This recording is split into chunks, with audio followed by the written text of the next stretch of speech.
On we go. Can I try those? Yeah, go for it. That's fine. Gemma, local mother and Yeah, the advocate. Yeah. You'll tell me where I need to stand, won't you? Jump in. You can stand. Jump I'll in. stand downhill. Yeah. Keep going. Come in, please. I'll stand. Hey, I just spent 6 weeks trying to be at his level for photos.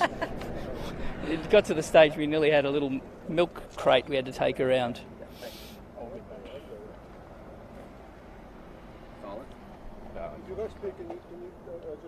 I might just go straight through there if that's okay. I'll just pick a point so we're close to the middle. Good morning and welcome from Gladstone. David Crisafulli, testing 1, 2, 3. It's been 200 days since families in Gladstone haven't been able to give birth in the city that they live. It's been 200 days of young mums playing Russian roulette and having to drive an hour and a half to another hospital because of a breakdown of services that are here. It's been 200 days of broken promises, of commitments to bring a service back, of commitments to advertise for positions and fill them, and end what is, quite frankly, a disgraceful breakdown of services. And yet we are here still today. And we are not going to go away until the women of this city get what they have been at their doorstep for generations. I don't accept that in 2023, a city of 60,000 people that contributes so much to our state's economy and way of life, a city that keeps the lights on of this state, young mums shouldn't be able to give birth right here. That is a failure to plan, deliver and evaluate. So we've prosecuted the failures. What I want to do now, though, is get a solution. And my style as opposition leader has always been, by all means, we'll point out shortcomings, but we'll also put solutions on the table. And we've done that, and we will continue to advocate. When we first stood up here and had a town hall meeting, I was blown away by the bravery of young mums who were willing to stand up and explain the fear, explain the social disconnection. And I met young mums who are contemplating leaving a city they love because of the inability to have a baby where they call home. And that isn't right in any era. It's certainly not right in 2023. And so we are going to keep coming back here. And it shouldn't take another 200 days for these services to come back online. It has taken an inordinate amount of time to even advertise for positions. And whilst we welcome any development, I don't accept that a choice between having a Caesar or having to play Russian roulette on that highway is any choice at all. A city this size deserves the maternity services they have had for generations, and we're going to keep the government's feet to the fire until it's restored. I'm going to ask Bryson now to introduce a very brave Gladstone local in Gemma, but first I'll make the point that Bryson represents a big chunk of Queensland and doesn't have a single maternity service in his whole electorate of Callide. Over to you, Bryson. Thank you, David. That's right. Callide is an electorate bigger than the state of Tasmania. It has 14 hospitals and not one maternity service. And here in Gladstone, it's now been 200 days since they've lost one of the most basic of health services. It's absolutely appalling that a city this size, that services such a huge part of central Queensland and a huge part of my electorate, doesn't have a maternity ward. Rural and regional Queenslanders deserve so much more than they're currently getting from this state Labor government. The member for Gladstone said he'd resign if these services don't come back online, and yet he's still out there receiving his ministerial paycheck. Now I'm going to hand over to Gemma, who's a local mum and maternity advocate, who's been part of driving the campaign to get this service back online. Thank you so much, David and Bryson. We're absolutely thrilled that David has made the trip here today. As people have seen, I made requests of the Health Minister to meet with me. I had to follow up these emails with phone calls, and yet somehow she claimed that she wasn't aware of Gladstone mums wanting to meet with her, which is appalling. Last week I was invited to a meeting and I was led to believe that she would be there in person, and all we got was a Zoom link, and she joined us from elsewhere via Zoom. And yet David has made this huge trip. He's travelled the road that mums are travelling, and he's seen firsthand just how uncertain that road can be. There's roadworks, there's potholes, it's long, it's hard work when you're in Labor to add to that, and it's just not fair. We're at 200 days. We've been fighting so hard The Facebook page, Save Gladstone Maternity Ward, has been sharing experiences of mums. Some of these mums still haven't met their babies yet. So when they share the story, the uncertainty and anxiety and unknown continues for them. It's just not okay. I got to have both of my children here in this hospital. The staff up there are absolutely brilliant. They are professional and they are dedicated, and yet they've been under this uncertainty as well. They have felt unsafe coming to work without knowing that there's an obstetrician here who can help them in an emergency. The promise of a locum is okay. The staff at the ward, though, didn't even know that this had happened. So when mums followed the direction on the CQHH website, they phoned the ward to ask for updates, and the staff said that as far as they knew, we were still on bypass and nothing about the situation had changed. There's a huge breakdown in communication from middle management to the staff on the ward, and it's just not good enough. Mums here are scared, they are traumatised by the experiences, and it's just not on. We had a level 3 maternity ward that provided brilliant services for mums who were 37 weeks and over with no complications. Now, we can't even promise mums that if there's an emergency that a doctor will be there quickly to help them. We've had 2 very, very close calls. We've got mums opting for planned caesareans instead of natural births because it gives them control, a little more control over the situation. As we know, caesareans are not always the best option. They can come with complications and it can have an interruption of bonding between mum and the baby, and it's just a huge breakdown in services for our region. It's not a small town, it's thriving, our population is growing, and yet the services we have are disappearing before our eyes. Gemma, just a question for you first up. Following that Zoom link with the Health Minister, are there some questions that remain unanswered following that meeting? Absolutely. We still don't know if there's a commitment for funding for 600 births. So there's a normal number of births in each year in Gladstone, and that's 600. We keep being told that there'll be no funding shortfalls, but there's no clear commitment for funding the ward based on 600 births. We also want to know why it took so long to start recruiting. So as of yesterday, there was what they called a recruitment blitz, trying to find GP obstetricians. GP obstetricians were offered as a solution to this a very long time ago, much earlier in the piece, but it took 199 days before anything was advertised for these positions. Are you aware that there was a roster in place that showed the Director of Obstetrics that the hospital could provide 24/7 care? Yes. What have you heard about that? Yes, we were, and we took that to the meeting last week, and we were told that the CEO, Emma McCann, knew nothing about that. Again, that makes us question, are those in middle management not communicating very, very wonderful solutions to this situation to the CEO? And what about the staff? I imagine they've been under, pressure, and there's a lot of media attention. How are they feeling about it now that it's reached a 200-day? I think it would be fair to say that the feelings of the staff up there are much the same as the mums. They are scared. It's uncertain, how safe their workday will look with the situation that is. They're under pressure. They're told that they have to phone Rockhampton Hospital first before phoning a doctor here in town if there's an emergency. That just makes no sense. Those close calls, we've seen another 15 minutes and the outcomes for those mums and babies would have been very, very different to what was eventually happened there. So it's a huge concern. David, obviously it's been 200 days, but CQHHS now say that they do have a plan for the reopening and it will be by the middle of the year. They've got, my understanding is they've got those 4 obstetricians obstetricians coming in, and that'll take them up to the number of 10 that they need across Gladstone and Rockhampton. But you're saying, I guess, they need to do that, it needs to be reopened now here in Gladstone. Should that be at the expense of then the even larger unit in Rockhampton by taking those GPs away? Or otherwise, how do we bring those obstetricians here immediately to fully reopen the ward? Good question. I'll answer it in 2 parts. The first is what services, how long, and when are they going to be online? And I think that's fair and reasonable to ask. Everyone else in every other industry sets a KPI and gets measured against it.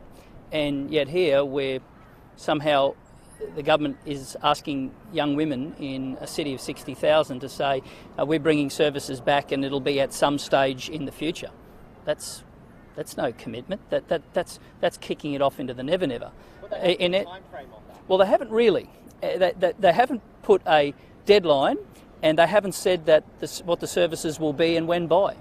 And all of the weasel words that I've heard from both the Minister as well as the former Minister when he was acting Premier doesn't suggest to me that there is a set timeline that it's going to be back online or that people will be held accountable for. And I'm big on KPIs and accountability. So tell us when and explain the justification and then deliver what you say you're going to. And I don't accept that after 200 days of failure that young mums here should have to wait another 200 days for a service that they have had for generations. That's not good planning. That is an abrogation of responsibility, and it is a failure, yet another failure in the Queensland health crisis. In answer to your question, Toby, which is a very good one, no one, either in Gladstone or in Rocky, are suggesting for one moment that Rocky should have inferior services to prop up this place. That has never been the case. What's happening at the moment, though, is not only are you asking young mums here to play Russian roulette and hope to get to Rocky in time, you are putting more pressure on a hospital that is already bursting at the seams. And if you have a look at the Rocky performance data, you realise that Rockhampton is ground zero in the Queensland health crisis for regional cities. So it just defies belief why you would want to funnel more people to a hospital that's under pressure. We are not asking for anything that young mums haven't been entitled here for generations. But surely in the modern era, we should be looking to improve services in regional Queensland, not remove them. And the way the government is talking is though somehow they're being asked to provide something that is over and above what is business as usual. It's not. It is what these women have had at their disposal for a generation and more. And anything short of bringing it back and bringing it back quickly shows they do not have the ability to plan, deliver and evaluate solutions. Who do you hold responsible for this prolonged bypass? Well, ultimately in a Westminster system of government, you have ministers who have to administer their departments. And on every failure of Queensland Health, it has followed the same playbook.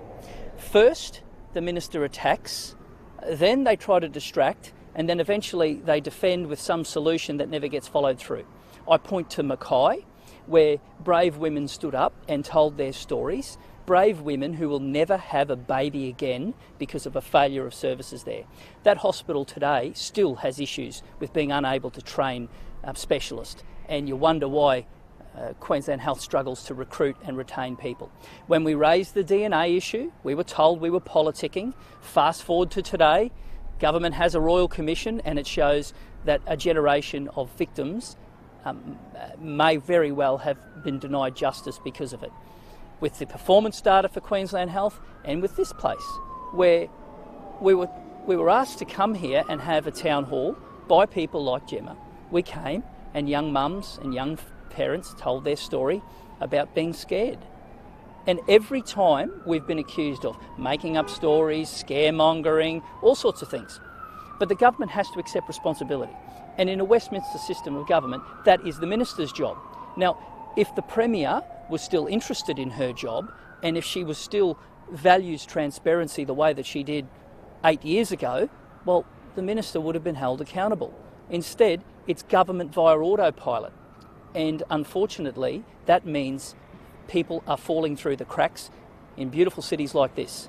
And Queensland Health is in crisis, and long before COVID, every metric had begun to deteriorate. Every single metric. And someone's got to be held accountable for that. I guess, you've called for the minister to be sacked. What's the sackable offence here? All right, let's go. Here's a shopping list. Ambulance ramping had already doubled before COVID. Today it's at 44%. That is the worst in Australia. In a city like Rockhampton, where there was a time when ambulance ramping barely was on the radar, 1 in 2 people who turn up here don't get seen in a clinically recommended time. We nearly have 300,000 Queenslanders who are on a waiting list, just maybe to get on a waiting list. Cochlear implants, once upon a time there wasn't a waiting list, there is one now. The dental waiting list that they had inherited had been erased, and now it is back to levels the likes of which we have never seen before. The Minister said their Category 1A patients were seen on time. They're not. The Minister said that they would listen to solutions like sharing data in real time. It isn't. The Minister promised that quarterly data would be disseminated in time. It's never been as much delayed as it is now. Queensland Health is in crisis, and I haven't even mentioned the failure at places like Caboolture, Mackay, Gladstone, and right across the state. What more does it take to be held accountable in 2023? In the Premier's first term, a minister got sacked for not paying her council rates. That wasn't even the local government minister. And today, a minister can preside over a complete and utter destruction of a health system, and the Premier turns a blind eye because seems as though she's checked out of doing a job. We've talked a lot about women being able to give birth here in Gladstone, but early last year, the Central Queensland Hospital and Health Service, at the closure of the Mary Stokes pregnancy termination clinic in Rockhampton, committed to launching abortion services here at the Gladstone Hospital. Children by Choice have come out today and said that there have been issues in regards to that might be linked to the bypass as well. I guess, should women be able to have an abortion where they live as well? Well, Toby, I haven't seen those reports, but women deserve services of all varieties where they live. And I don't accept that in the modern era services should be reduced from a city. And we haven't even got on to chinchilla yet, and maybe Bryson wants to say a few words about that, but I'm going to make a point. The government keeps using the word bypass. That sounds like weasel words for closed. And in the case of chinchilla, there's been no movements whatsoever to return a birthing service there. And that was, despite the government saying it was temporary, it feels very permanent from where we're sitting. Did you want to make a comment? Yeah, absolutely. Thank you, David. I believe it was 2019, then Health Minister and now Deputy Premier Stephen Miles said that the chinchilla maternity ward was on a temporary bypass and would reopen sometime in the near future. It is now 2023, nearly 4 years on, and that service is still shut. And that's why we are very concerned when services like this go on bypass for such a long period of time. We are incredibly concerned that they may not come back online, because the track record from this Labor government is when something goes on bypass, it is closed. Bryson, there have been calls to disband the Central Queensland Health Board and separate it so one part can cover Rockhampton and then the other part Gladstone and out to Billawheeler. As someone who's, I suppose, the coalface of that region, do you think that the CQHSS should be split up? I think there's a lot of things that can be done in the system to make things a lot better on the ground, and the closer people in management are to the services on the ground, generally across the board in government, the better those services are delivered. So that's why we get up and say that doctors and nurses need to be put back in charge, because when doctors and nurses are put back in charge, they make decisions that benefit the front line the most, and in turn benefit the patients of rural and regional Queensland. I can make a comment on that if you like. The issue with the HHSs is not where they're domiciled. The issue is that over the years they've had funding reduced and power withdrawn, and Brisbane knows best mentality. That's the issue with the health and hospital services. So if they were truly empowered and doctors and nurses were in charge, circus like you're seeing here wouldn't happen. And I know who's advocating for that at the moment, and I might suggest that has a little bit to do with the fact that we were told there'd be resignations last calendar year if things had been delivered that haven't. So rather than try to again focus on the health and hospital networks, they can't all be crook across the state. There's one common theme, and it's a government that has withdrawn power from them and has presided over the biggest deterioration of health that we've seen in a generation. Just on the latest Productivity Commission report figures into Prime, what do you think those figures reflect, and why do you think Queensland has the highest rate of youth reoffending in the country? Toby, the Deputy Leader and the Shadow Attorney have just done a press conference in Brisbane, and they're more over the details, but I'll make some points about that. We are failing young people at both ends of the spectrum. We are failing them early on when they're drifting into a life of crime by not giving them employment and education and aspiration. Likewise, we're failing them at the other end where they're repeat hardcore offenders. And the government made a decision 7 years ago to water down the Youth Justice Act. As a result, we have a generation of hardcore repeat young offenders who know that their rights outweigh the rights of the victim. And so we have to deal with youth crime in two elements, and this report shows we are failing at both ends. Right now, we need to do more to stop young people entering a generation of crime, but we also have a crisis right now, and we have to deal with that, and we have to fix the Youth Justice Act that was watered down in 2015. I guess is locking up more kids though the answer, given the number of children in detention continues to climb since compared to other states, and I guess is that a record we should be proud of? No, we should be embarrassed about our record on youth crime and law and order. But Toby, I've been talking about youth crime for years and years, and you've never heard me say, young people shouldn't be allowed to make a mistake and you should lock them up and whip them at sunset. That's never been my style, quite on the contrary. And I look at the fact that young people, when they have their first interaction with the law, aren't given the support and help they need. And we've got to do better with that. But as a result of that, we've created a generation of kitty crims who are tearing societies apart. And when you have allegations of people who are out on bail and those bail conditions can't be enforced because of the weak laws and they're stabbing people, well, there's got to be consequences for actions as well. And we're failing on both fronts. I guess, the reoffending figure has dropped from a high of 65% in 2017 and 18. Has the government then, because of that, had some success in reducing the reoffending rate? I believe if you have a look at figures, it will tell you that the number of young people who aren't being rehabilitated at both ends of the spectrum are at levels the likes of which we have never seen before. And the Productivity Commission report shows that, and we also have some figures that we've got through parliamentary right to information that proves that as well. Bryson, just to return, with the number of maternity wards that have closed across your electorate in recent years, is there an alternative care model that advocates within the community, professionals within the medical associations are calling for to provide that rural care better in electorates like Callide? Oh, I think there's plenty of things we can do across rural and regional Queensland generally and Callide to return at least basic levels of birthing services for mothers that are very low risk, and services that used to exist at Theodore, that the government decided there wasn't enough births there, so they decided to close that ward down when there was a doctor there that was completely capable and qualified to run that service and to continue running it, but the government chose to close that down. So I think we can certainly look to services that used to exist in places like Theodore to return maternity services to small communities, and I think they absolutely deserve those services. Thank you all. Thank you. Thank you very much. Thank you. Thank you so much for coming. You're very welcome.